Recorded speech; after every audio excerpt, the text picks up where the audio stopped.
वंदे मातरम पिलाने वंदे मातरम समस्त भलो छ गणपति बाबा तुम जानि छ गणेश को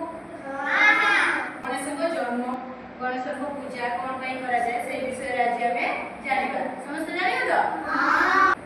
एते देखो गणेश समस्त जानि छ गणपति बाबा को पूजा कोन पई गणेश को जन्म केमिति हैला हमें आज से विषय रे जानिबा हैला समस्त देखा होची हां बहुत वर्ष पूर्व आमे कोन आमे मनीष ना आमे मनीष तसे तो आगर थिले राक्षस देवता जो माने ठाकुर कोन पूजा करछन देखि जो देवी देवता हम पूजा करछन और किछि आ हैला राक्षस आगे छुछन देवता हैला रोदले कैसे कोन गले पूरा अत्याचार आरंभ करे हम ऊपर माने मनीष को ऊपर अत्याचार करले भगवान को ऊपर अत्याचार करले भगवान भीतर के इंद्र थिले बड़ हैला देवता भीतर इंद्र राजा शिशु कोन भले देखिले तो अत्याचार राक्षस माने करछन मनीष को भी अत्याचार करछन शिशु कोन भले बोले को कैलाश पर्वत को बोले कैलाश पर्वत रे महादेव रोहि ताको सहित माता पार्वती मध्ये रोहि रुहंदी तब इंद्र सब दोहिकी इंद्र पूरा बेपत्त व्यस्त होई भगवान भगवान महादेव आपण चालंतु किछि करिवे जो राक्षस मन अछन से लोक मध्ये से मारु जदी आम हैला आसिकी बहुत अत्याचार करछे महादेव को सहित के कैलाश रोहि माता पार्वती रोहि से इंद्र को जते बेले कहिले महादेव से कहिले हां निश्चय यार निराकरण करिबा निश्चय जाके समस्या रो समाधान करिबा कैलाश पर्वत रे शिवथिले कैलाश पर्वत रु शिशु कोन कले आसीले भक्त मंडल आसीले समाधान करिया पाई जेते शिव को सहित आ के रहले मां पार्वती मध्ये रहले जेते महादेव पळी आसीले मां पार्वती एकिटी आइ गले मां पार्वती गाधेबा को गले हैला गाधेबा को गले एत बोड जाना एते केही आसीबो साहस मध्ये करिबे ते निहाती काहु जण को जोगे कि गाधेबा को तापरे जेपी कारण महादेव नाहती पळै जदी हैला असुर को बध करिया पाई जाय छन सब देखिले सब पळै जदी तो ता भीतर मां पार्वती कोन करे हैला हाथ जो मळी भाला मळीला पत्थर टाइप रो हिगला पत्थर बढिया हिगला ताको जीवन दान दे हमरी बढिया मध्ये से पत्थर कहि परिबो बोली परिबो सब किछि करि परिबो हैला से जो मूर्ति जो बाहरिला से सब मूर्ति रो जेथिले से सब पछाते मुकिए से माता पार्वती कोन कहले तमे होछ मो पुत्र माता पार्वती कहले तमे होछ मो पुत्र हेतु कि मो ना कोन मां सुट कोन कहले तम ना होछि गणेश विघ्न विनाशक तमे होछ गणेश मासी काहा को भी गाधे की आसीबा पर्यंत काहा को भी प्रवेश करबा को दबनी आसीबा को दबनी तमे एठी जोगी था जे भी आसीले मना करिवो सुट गणेश पूरा कोन कहले इहा पाट देकी पूरा जोगी छिपु जाइते हैला राक्षस को बध करिया पाई समस्या समाधान करते सब सती समस्या समाधान हे गला महादेव सब फेरू से अब जानि ना से तो गणेश सृष्टि हे नथले ना से अब जानि ना ये किए तो जोगी जन आसी को चले बोले बालक मते बाट छाड़ जेबी सब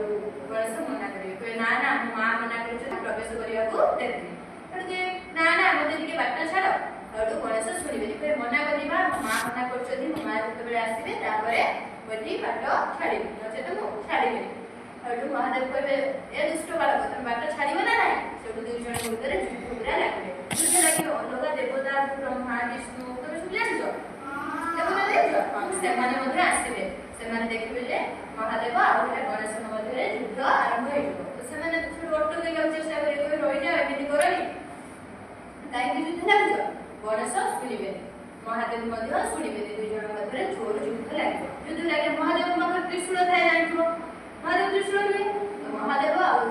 गणेश मध्ये पूरा युद्ध हेबा लागिबो पूरा युद्ध लागिबो जेतो टोगेबे रहिबे तासे तो ब्रह्मा मध्ये ब्रह्मा कहबे गणेश तमे क्षमा कर दियो आ बोले तमे लाइकी महादेव को क्षमा मांगी दियो समस्या रो समाधान होई दियो कारण महादेव को जे देता दिले सबुठु बड़ तमे ताको सहित युद्ध करना क्षमा मांगी दियो गणेश को रागी छिले गणेश को मुख क्षमा मांगीबेनी मांगीबे जदी महादेव मते क्षमा मांगीबे गणेश कहबे गणेश जे तोरे कहबे बड महादेव पूरा रागी दिले हम पाखरे जो त्रिशूल एखा दिनो त्रिशूल एला नेबे पूरा गणेश को बेको जो बेको दिबो से त्रिशूल लाको मारि दे पूरा युद्ध देबे त्रिशूल लाको पूरा धरि के लगे दे सेटू गणेश को बेको कोटी जाई पड़े बहुत दूर रे पड़िबो मां मां एला छुप देगी पड़ी जी रे सेटू कोन माता पार्वती जाई पे गाधे आबे शिशु को आसी कहबे एमिति कोन हला मो पूरा कांदे पढ़े छी ଗଣେଶ ତମର ଏମିତି କି ଅବସ୍ଥା ଗଲା କି ଗଲା ଗଣେଶ କଣ ପାଇଁ କାନ୍ଦୁଛ ପୁତ୍ର ଏଇଟା କହିକି କାନ୍ଦିବେ ଦେଖିବେ ଯେ ମହାଦେବ ତାଙ୍କୁ ତ୍ରିଶୂଳରେ ମାରିଛନ୍ତି। ସେଠୁ ମାତା ସେଠୁ କାନ୍ଦିବେ କାନ୍ଦି କହିବେ ତମେ କଣ ପାଇଁ ଏମିତି କଲ କଣ ପାଇଁ ମୋ ପୁତ୍ରକୁ ମାରିଲ ମୁଁ ତ ତାକୁ କହିଥିଲି ଯେ ଜଗିବା ପାଇଁ ତମେ କଣ ପାଇଁ ଏମିତି କଲ ମୁଁ ତାକୁ ନିଜେ ହିଁ ମନା କରିଥିଲି ଯେ ଦ୍ୱାର ଭିତରେ କାହାକୁ ନ ଛାଡ଼ିବା ପାଇଁ ସେଥିପାଇଁ ସେ ତମକୁ ଛାଡ଼ିବେ ତମେ କଣ ପାଇଁ ମାରିଲ ମୋ ପୁଅ ବଞ୍ଚିବା ଦରକାର ହେଲା କହିବେ। ସେଠୁ ପାଖରେ କିଏ ଥିବେ ବ୍ରହ୍ମା ଥିବେ ହେଲା ବ୍ରହ୍ମା ସେଠୁ କହିବେ ମୋ ମୁଣ୍ଡରେ ଗୋଟେ ବୁଦ୍ଧି ଆସୁଛି କଣ ହେଇଛି ନା ମୋ ମୁଣ୍ଡରେ ଗୋଟେ ବୁଦ୍ଧି ଆସୁଛି ଯେ ଗଣେଶଙ୍କୁ ବଞ୍ଚେଇ ହବ କେମିତି ବଞ୍ଚେଇ ହବ ନା ଆମର ଦିଗ କେତେଟା ଦିଗ ଜାଣିଛୁ କେତେଟା ଚାରିଟା ନା ପୂର୍ବ ପଶ୍ଚିମ ଉତ୍ତର ତା ସହିତ ଦକ୍ଷିଣ ଚାରିଟା ଦିଗ କହିବେ ଆମର ଯୋଉ ଉତ୍ତର ଦିଗ କୋଉ ପଟେ ପଡୁଛି ଏଇ ପଟେ ପଡୁଛି ପୂର୍ବ ଯଦି ଏପଟ ପଶ୍ଚିମ ଏପଟ ଉତ୍ତର ଦିଗ ଏଇ ପଟେ ଉତ୍ତର ଦିଗରେ ଯୋଉ ବାଳକ ମୁଣ୍ଡ ଦେଇକି ଶୋଇଥିବ ଆଉ ତାର ମା ତାର ଅଲଗା ପଟରେ ଶୋଇଥିବ ଉତ୍ତର ଛୋଟ ଶୋଇଥିବ ତା ମୁଣ୍ଡକୁ କାଟିକି ନେଇ ଆସିବ କାଟିକି ଆଣିଲା ପରେ ଗଣେଶଙ୍କ ମୁଣ୍ଡରେ ଲଗେଇଲେ ସେ ଜୀବନ ଦାନ ପାଇଯିବେ ଛୋଟିଆ ହାତୀ ସହିତ ତା ମା ଅଲଗା ପଟରେ ଶୋଇବ ଏମାନେ ସବୁ ଖୋଜିକି ଯିବେ ଯାଇକି ସେଠୁ କଣ କରିବେ ଦେଖିଦେବେ ସେଠୁ ହାତୀର ଯୋଉ ମୁଣ୍ଡ ଛୋଟ ହାତୀର ମୁଣ୍ଡକୁ କାଟିଦେବେ କାଟି ଦେଇକି ଆଣିକି ଗଣେଶଙ୍କ ମୁଣ୍ଡରେ ଲଗା ହବ ବେକରେ ଗଣେଶଙ୍କ ବେକରେ ଲଗା ହବ ଦେଖିଛ ନା ଗଣେଶଙ୍କର ସୁନ୍ଦର ସଜେଇଥିବ ସେ ଯୋଉ ହାତୀର ମୁଣ୍ଡଟା ଆସିକି ଲଗା ହେଇଥିବ ଗଣେଶ ସେଠୁ ଜୀବନ ଦାନ ପୁରା ପାଇଗଲେ ସେଠୁ ବଞ୍ଚିଯିବେ। ତାପରେ ମାତା ପୁରା ଖୁସି ହେଇଯିବେ ପାର୍ବତୀ ପୁରା ଖୁସି ହେଇଯିବେ ମୋ ପୁଅ ଜୀବନ ପାଇଗଲା ସେଠୁ ତଥାପି ମନ ଦୁଃଖ କରିବେ ତେବେ ଜୀବନ ପାଇଗଲା ସିନା କିନ୍ତୁ ସମସ୍ତେ କହିବେ ଯେ ହାତୀ ମୁଣ୍ଡ ଲାଗିଛି ସମସ୍ତେ ଚେଷ୍ଟା କରିବେ ସମସ୍ତେ ପୁଅକୁ କହିବେ ଯେ ହାତୀ ମୁଣ୍ଡ ଲାଗିଛି ବୋଲି ତମେ ଏମିତି କିଛି ପ୍ରଭୁ କର ଯାହାଦ୍ୱାରା ମୋ ପୁଅ ଏ ସଂସାରରେ ପୂଜା ପାଇବ ମୋ ପୁଅକୁ ଏ ସଂସାର ଖୋଜିବ ସେଠୁ ଭଗବାନ କଣ କରିବେ ମହାଦେବ କଣ କରିବେ ସେଠୁ କହିବେ ମୁଁ ଆଶୀର୍ବାଦ ଦଉଛି ଗଣେଶ ସବୁ କିଛି ଶୁଭ କାର୍ଯ୍ୟରେ ପ୍ରଥମେ ପୂଜା ପାଇବେ ଯେ କ୍ଲାସ୍ ଭଲ ଲାଗିଲା।